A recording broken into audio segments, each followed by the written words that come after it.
Panibagong araw, panibagong food and good vibes mga ka-tipsy. And today, magluluto ulit tayo. Siguro nakita nyo din sa title at sa thumbnail natin. Ang gagawin natin today is yung famous trending na buldak omelette na nakikita ko lagi sa social media ngayon. Viral na rin siya dyan sa Pilipinas. Nakita ko parang masarap siya. Usually, ang ginagawa nila doon is omelette, tapos yung buldak. Ito. Yan. Tapos may sausage at cheese. Pero dito sa channel natin, lalagyan natin ng konting boom boom fusion, di ba? Kaya ang gagawin natin mga ka-tipsy, pagsasamahin natin yung Korean buldak at syempre, ang famous pastil ng Pilipinas. Yan. Ipo-fusion natin at tatawagin natin tong buldak pastil omelette. Simulan na natin to. Roll intro!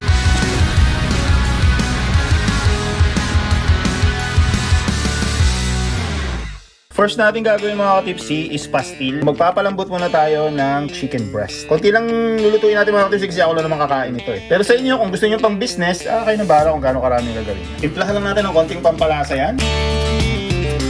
Asin. Pamintang buo. Bay leaves. Tapos bawang mga ka-tipsy. Pero kahit asin at paminta lang ilagay nyo, okay lang mga ka-tipsy. Kasi magkakalasa naman na yung mamaya pag ginawa na natin pastil. Gusto ko lang na habang pinapakuluan may lasa na para mas sumiksik yung lasa dun sa meat. Tapos syempre lagyan din natin ng konting patis. Konti lang. Pakuluan lang natin ito mga ka-tipsy ng mga 15 to 20 minutes. Breast naman kasi ito mabilis tong lumambot. Mas maganda yung meat natin yung hindi naman sobrang lambot. Yung tamang-tamang may gummy texture pa rin. Habang hinihintay natin lumambot yung manok, hiwain muna natin itong mga sibuyas. Kahit anong kulay ng sibuyas mga ka-tipsy, pwede nyo gamitin. Pero mas bagay dito yung yellow onions. But for this episode, shallots ang gagamitin natin para medyo may konting tamis. Yung hiwa natin mga ka-tipsy, yung pahaba lang. After 15 minutes mga ka-tipsy, malambot na itong chicken breast natin. Ahunin na natin.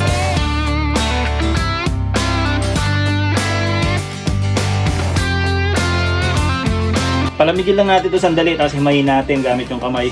Itong pastil mga ka-tipsy, ang naka-invento nito mga Muslim. Naalala ko nung nag-vlog kami ni Kabs sa Quiapo, nagpunta kami dun sa area ng mga Muslim. Kumain kami ng pastil. Iba't ibang klase yung pastil na ginawa. Kasi magkakatabi sila doon, mga pastil yung tinitinda nila. So ang ginawa nila, may kanya-kanya silang style ng pagluluto. Para syempre iba-ibang flavor nga naman, di ba? Creative kasi mga Muslim eh. Yung isang pinuntahan namin doon, nakalimutan ko yung pangalan ni Kuya. I roll ko na lang yung video dyan. Kabs, pahiram ng video mo ha, para may ma-roll lang ako dito. Yung ginawa niya doon sa pastil niya, nilagyan niya ng margarine. Kaya ang sarap din nun. Pero dito sa episode natin, ang ilalagay natin butter. Nagluto na din ako ng pastil before, nandun pa ako sa Pilipinas. Masarap din naman yung kinalabasan nun. Ginaya ko yung ginawa ni Kuya, itulatahan namin ni Kabs Chess dun sa Quiapo. Para siyang adobo, kung titignan mo, pero hindi siya adobo, hindi siya lasang adobo. Kaya shout out sa mga kapwa natin Pilipinong Muslim. Salamat po sa naimbento nyong pastil.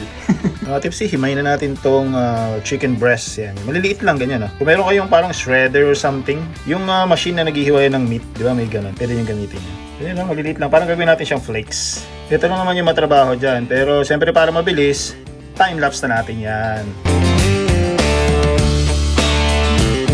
Ayan, natapos din. Okay na tong shredded chicken natin mga ka-tipsy. Tara, simulan na nating mag-gisa. Init na yung kawali mga ka-tipsy. Lagyan na natin tong butter. Isang bar lang lalagay ko. Ayan. Pero kung margarine gusto nyo ilagay, pwede din mga ka-tipsy ha. Diyan kasi sa Pilipinas, di ba, margarine yung isang preferred natin. So it's either margarine or butter. So tutunawin ko lang yan.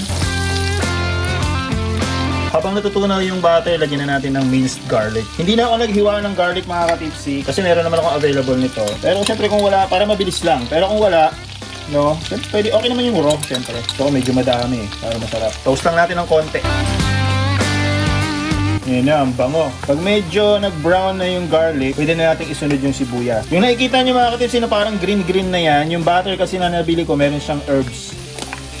Tansyahin lang muna natin yung sibuyas kasi baka masobrahan sa dami. Konti lang yung chicken natin eh. Pero masarap din kasi dito yung maraming sibuyas. Ika-caramelize lang natin tong onions bago natin ilagay yung chicken.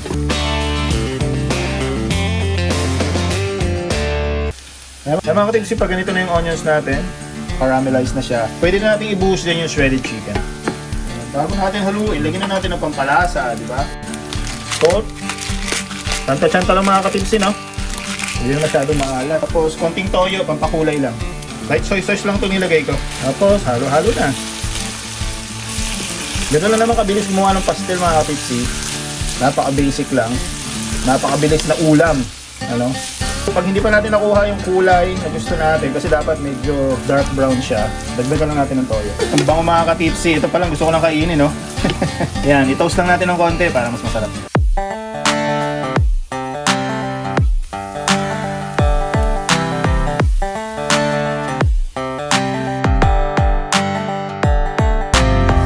medyo toasted na tong pastil natin.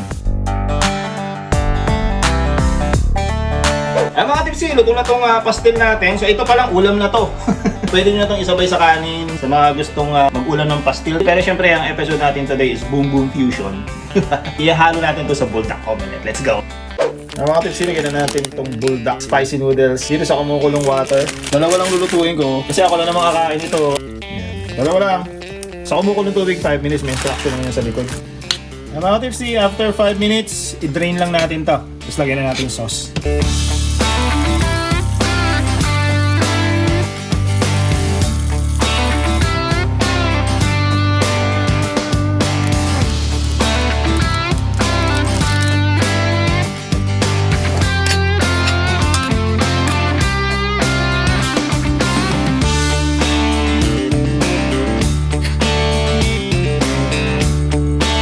Next natin mga katipsy is scrambled eggs. Tatlong itlog gagamitin natin mga katipsy kasi malaki yung gagawin nating omelette. Yung laki ng omelette mga katipsy, depende na lang yan kung gaano kalaking kawali yung gagamitin niya. Ito malaki yung ginamit ko para medyo malaki magawa natin. Nilagyan ko ng konting mantika itong kawali para hindi mabigla yung itlog. Medyo mainit na yung kawali, ilagay na natin itong scrambled eggs. Kinamay ko na mga tips ako lang makakain yan eh. Yan, tapos habang naluluto yan, lagyan na natin itong buldak. Ganito yung ginagawa nila dun eh. Nakikita nyo medyo light lang yung buldak natin kasi isang sauce lang nilagay ko. Pag dalawa kasi baka hindi ko makain eh. Sobrang anghang kasi nito. Pero kayong mahilig sa maanghang, kahit lahat ng sauce lagay nyo. Depende na sa inyo yan. Bahala na kayo. Ayoko kasi masayang yung food, baka hindi ko makain. Kaya isang sauce lang nilagay ko. Kasi kahit isang sauce, maanghang talaga to. Kaya hinahalang natin yung apoy. Next mga katipsy, shredded cheese. Ayan. Gamihan na natin para masarap. Tapos lagyan na natin tong pastil. Kamayin ko na mga katipsy kasi ako lang na makakain mo ito eh. Lagyan natin dyan sa ibabaw.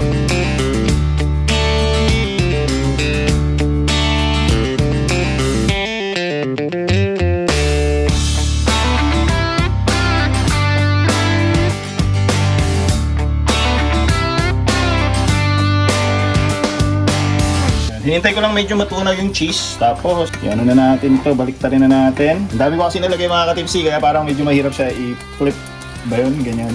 Pero kaya natin yan, syempre. Tayo pa ba? Ayun oh. Madulas kasi non-stick tong gamit natin eh. Pwede na yan, plating na tayo.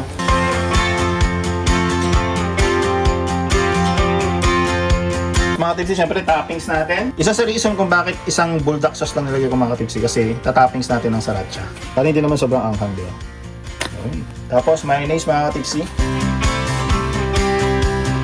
Tapos mga tipsy, may nabili akong nori na meron ng sesame seeds. Yan. Yan ang ilalagay natin sa ibabaw.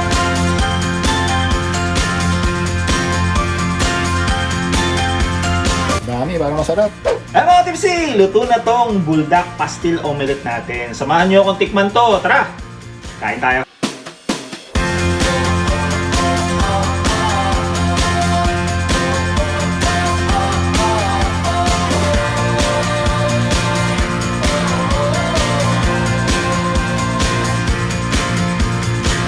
Boom! Ayun oh. Mga tipsy, luto na tong buldak. Teka, nakikita tong Bible. Sabi lang natin itong Bible, baka pa-Bible study tayo dito. Mga tipsy, luto na tong buldak pastil omelette natin. Ayan naman ang kinalabasan. Medyo malaking ginawa ko ha. Siyempre para kitang-kita sa camera natin. Ang bango. Ang bango nung anghang. Ayan, para siyang lasagna.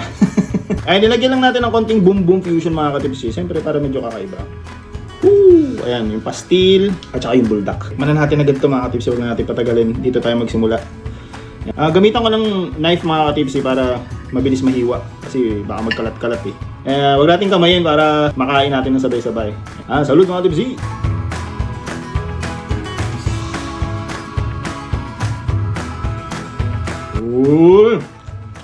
Pwede! Pwede mga katipsy! Masarap siya! Pwede pala yun no? Buldak tapos pastil. Ano, tamang-tama lang yung anghang kasi isang sauce lang nilagay ko. Kasi kapag nilagay natin yung dalawang sauce, baka hindi natin makain to. Yung cheese oh. Yung cheese oh, melted.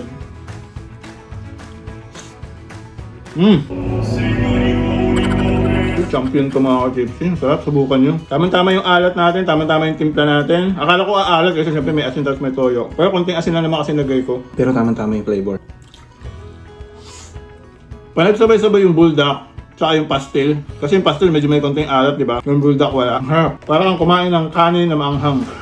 Pwede, champion. Tapos yung nori, so yung nag-enhance. Yung parang, you know, yung umami flavor ng pagkain. Parang may extra flavor sa dulo. Kaya bagay pala talaga sa kanya yung nori. Kasi nagtataka ako, ba't nori nilalagay nila? Bagay na bagay talaga, tsaka yung sesame seeds. Isang magandang dish to mga ka-tips, lalo na kung nag-business kayo. Para medyo ma-enhance yung bulldog omelette. Kasi usually nilalagay nila dito, di ba, sausage, tsaka cheese. Lagay nyo yung ano. Kasi madali na naman gawin yung pastel, di ba? Yung ilagay niya para talagang kakaiba. Masarap siya. Kung hindi naman masarap, sasabihin ko naman sa inyo, di ba? Sabi ko naman sa inyo lagi ko sasabihin na medyo i-adjust nyo yung lasa, gano'n. Medyo hindi siya bagay. Pero ito, pwede. Bagay na bagay. Sinubukan lang natin. First time natin gawin. Pwede, panalo. Medyo na. Napapasinghot tayo dito kasi syempre spicy food to eh. Kung mahilig kayo sa maanghang, lagay nyo lahat ng sauce, tapos huwag sriracha ilagay nyo sa ibabaw, yung regular ketchup. Isa lang nilagay ko kasi nga sobrang anghang, tapos alam ko kasi lalagyan ko ng sriracha sa ibabaw kasi gusto ko yung sriracha eh. Yun yung favorite kong hot sauce. Pero depende naman sa inyo, yung way ng pagluluto natin, ganun lang gawin nyo. Yung mga ibang ilalagay nyo, like mayonnaise, ketchup sa ibabaw, normal na lang yun kahit anong gawin nyo. Yung nori, merong nori diba, yung square, pwede din yun, hiwa-hiwain nyo na lang maliliit. Okay, tulog-tulugin nyo, para silagay nyo dyan.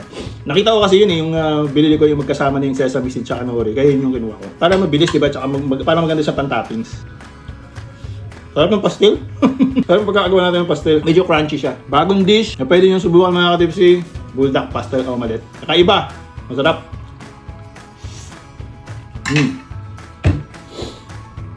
Champion. Medyo maanghang, kailangan natin ng drinks. Wait mga tipsy. I don't know. May kombucha tayo dito, hindi ito sponsored. Favorite drinks ko lang talaga itong inumin. Carbonated na tea kasi ito na may kombucha, kaya medyo maganda siya sa, you know, prebiotics, something like that. Tulad mga tipsy. Bagay na bagay. Ganito yung anghang na gusto ko mga tipsy, yung tamang-tama lang. Yung hindi sobrang init pag kinain mo. Kasi pag sobrang anghang din, alam mo yung flavor ng pagkain, parang hindi mo na din na-appreciate. Gumaganahan ka na, pero hindi mo na lalasahan yung flavor ng pagkain. Kaya dapat yung mild lang, yung tamang-tama lang. Ay mga tipsy, trending na bulldog omelette with boom boom fusion yung ginawa natin. Bulldog pastel omelette. Sigurado magiging pasado ito sa panlasa nyo, subukan yung mga tipsy.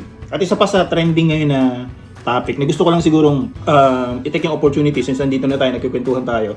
Yung trending na nangyari dun sa anak ni Kuya Kim, di ba? Nakakalungkot lang.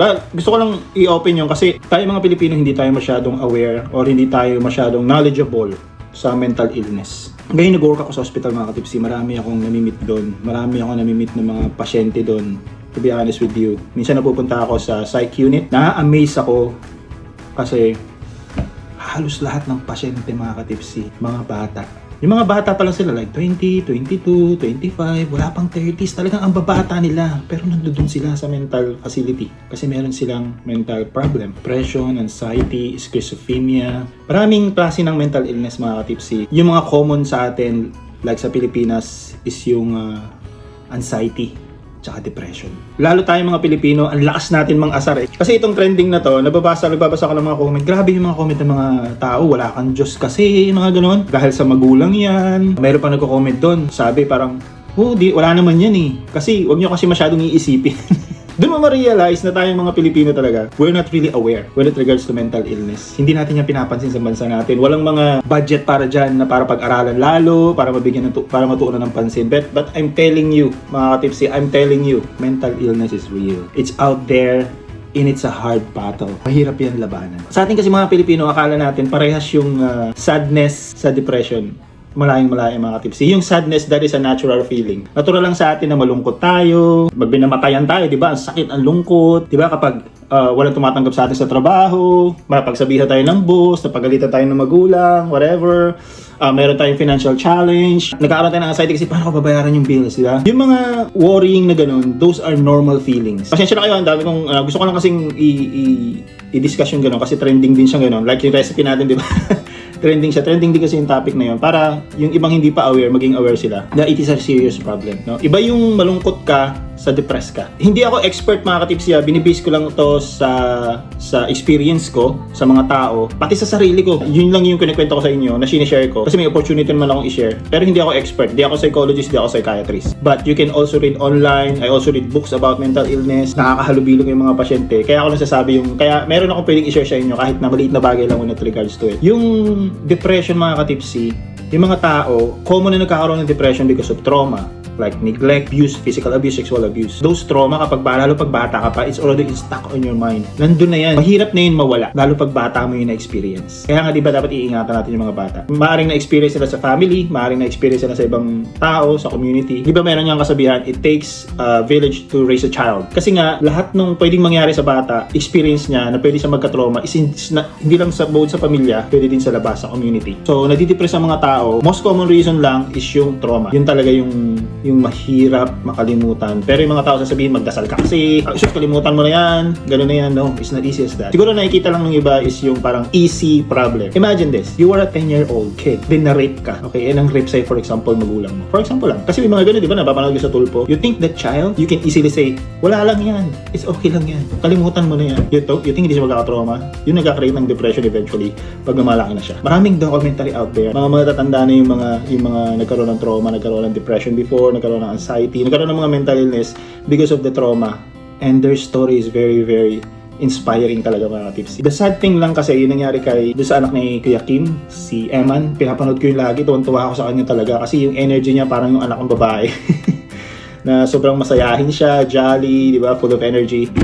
Tapos nagulat talaga ako nung nasabing patay na daw. And sabi nila because of depression nga daw. So it's a serious thing mga katipsi, no? Wala natin magtatawanan yung mga tao may depression. Instead, dapat natin silang suportahan, no, na makinig tayo sa kanila. Yung mga depression, anxiety, mga common mental illness, schizophrenia too. Okay, dito common is schizophrenia, may mga pasyente kami ganoon. Minsan nga nagbabantay ako sa pasyente, biglang titingin sa'yo yan. Akala mo sa'yo nakatingin, yung pala meron siya nakikita yata behind me, tapos kakausapin niya. Ganon. So una matatakot ka, pero ngayon sanay na ako. Nung nag-work ako sa hospital mga tips, mas naging aware ako sa mga sakit, lalo sa mga mental illness, ganyan. Doon naman sa mga taong may depression, okay, lalo na yung mga bata, no? Kasi common daw ngayon yan. Kung isi-search nyo sa internet, makikita nyo, mas tumadami yung mas mga batang nagkakaroon ng mental illness. Yung depression kasi mga katipsi, idadagdag ko lang mga katipsi, yung depression kasi at saka anxiety, sa mind yun feeling yun emotions yun, okay, na hindi mo na o-control. Pero meron ding mental illness, okay, may chemical balance ka sa brain mo, kaya nagiging depressed ka, nagiging anxious ka. May pasyente ako na encounter na ganun. Pero mga 50 na siya, nanginginig siya. For no reason lang, bigla siya nagsishake, nanginginig, tapos tatawagin ko yung nurse, bibigyan siya ng gamot to reduce anxiety. Kasi merong chemical imbalance sa brain nila na hindi nila na-control. Kaya you can say, because you don't have God, kasi masyado mong iniisip. No, it's not like that. Sometimes it's not just a feeling. It's because of your physical being already. Merong something wrong sa brain mo. Merong chemical problem na kulang sa brain mo, sa katawan mo, kaya nadidepress yung katawan mo or nagiging anxious ka. Ganun yung mga mental illness mga tips. It's not as easy as just emotion or something like sadness. No, hindi siya ganun. So, yun yung gusto kong i-share sa inyo. Hindi siya ganun ka-easing sabihin lang. Huwag nyo silang pagtatawanan because you don't know how hard it is. Yung battle, nilalabanan nila yung battle na nilalaban nila sa sarili nila dahil walang pinakamahirap na kalaban mga tipsy. Kung hindi, sarili mo. Dun sa mga taong may depression na medyo mild pa lang, na you think you have depression because you're lonely, you are neglected, because you think you're alone, makala mo ikaw lang sa sarili mo, hindi ka nag-iisa. May mga tao din katulad mo. And ang ma-advise ko lang sa inyo, siguro masasabi ko lang when I was younger, I'm a little depressed din na tao. Kaya medyo nakaka-relate ako sa may mga taong may mga depression or yung ibang may mga mental illness. Then dumating din sa life ko when I hit rock bottom and you don't know how to get up. You don't know how to move forward. Pero sabi nga nila, di ba, kapag nasa rock bottom ka na, there's no other way but up. So masasuggest ko lang dun sa mga feeling nila they're left alone, they're afraid, merong laging Diyos. Merong laging Diyos na matatakbuhan natin. Isa nga darating pa sa buhay mo na matatanong mo, 'di ba, na bakit ako, 'di ba? Hindi naman ako masamang tao, 'di ba? I'm innocent, 'di ba? Bakit ako ba sa akin nangyari yung mga bagay na 'to? Pag naisip niyo yung mga gano'n, and you think you're depressed mga tipsy, merong Diyos, okay? Meron kayong matatakbuhan. At be brave. Okay, be brave. Hindi ka may stuck sa lugar na yun forever. Kasi pag nandun ka na sa sitwasyon na yun mga katipsy, yung kalaban mo na yung sarili mo, you feel na you're stuck there, okay? And there's no hope anymore. You don't know how to move forward. Lagi mong isipin that ikaw lang din na makakaalis sa sitwasyon na yan, okay? Kaya mo yan. Put in your brain positivity. Always talk to yourself that you are a strong, powerful human being. Kasi pag nandun ka na sa mahirap na sitwasyon, dalawa lang ang choice mo is either you wanna be smart or you wanna be lonely. Be smart, be brave mga katipsi. Doon naman sa may mga mental illness because of chemical imbalance na hindi nila nakokontrol, na hindi lang talaga easy, merong tulong dyan. Pumunta kayo sa doktor, psychiatrist, psychologist, whatever. Huwag mong sayangin yung buhay niyo. Okay? Huwag niyo sayangin yung buhay niyo because it's very, yung sinabi ko nga sa dati sa vlog ko before, it's almost impossible for us to exist. One time lang yan, hindi na natin alam kung saan tayo mapupunta after this. That's the truth. Huwag natin sayangin yung buhay natin. Keep fighting. Lagi mong tatandaan na kahit nasa ang sitwasyon ka man ngayon, hindi ka mag-i-stay dyan forever. Because we are naturally made to move, to change, to evolve. Yun lang naman mga tips, gusto ko lang i-share kasi naawa talaga ako doon sa bata. So gusto ko pa naman siyang pinapanood. Hindi yan biro. That is a serious problem na sana pagtuunan ng pansin ng bansa natin. Pasensya na kayo kung medyo seryoso yung ito na yata yung vlog ko na parang sobrang seryoso. Gusto ko lang kasi talagang i-share mga katipsi kasi nakapanghinayang lang talaga. Kaya pasensya na mga katipsi Pero sana nagustuhan nyo pa rin yung episode natin, yung kwentuhan natin today. Sana nagustuhan nyo yung dish natin today, buldak pastel omelette. Hanggang dito na naman mga katipsi, hanggang susunod nating episode. And always remember, you are a strong, powerful human being. Fight!